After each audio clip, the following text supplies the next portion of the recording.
ఒక సామాన్యమైన మోషే అసమానమైన శక్తి ఏమయ్యాడు, ఎదిగాడు. ఆలోచించండి, మోషే ప్రార్థన, అయ్యా నీ సన్నిధి రాకపోతే నేను పోనయ్యా అన్నాడు. నీ మహిమ లేకపోతే నేను ముందుకు వెళ్ళనయ్యా అన్నాడు. నీ కటాక్షం లేకపోతే వెళ్ళను ప్రభు అన్నాడు. ఈరోజు మన ప్రార్థనలు ఎలా ఉంటాయి?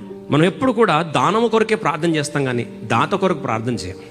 అయ్యా ఉద్యోగమి, పిల్లల్ని పెళ్లి చేయి, ఇల్లి పెద్దిల్లి, ప్రమోషని, శాలరీ పెరిగేటట్టు చేయి, ఇంక్రిమెంట్ చేయి ప్రభా. ఇవే వస్తురూపకమైన ఆశలే కానీ ప్రభా నీ సన్నిధి నాకు కావాలి ప్రభా, నీ మహిమ నాకు చూపించు ప్రభా, నీ కృప నాకు దయచి ప్రభా. I want you, I want to see you, I want to see your glory. ప్రార్థన చేసినప్పుడన్నా అరణ్యంలో అందరూ సనిగారండి. ఇశ్రాయేలు ప్రజలందరూ సనిగారు, మోషే తప్ప. ఎందుకు తెలుసా?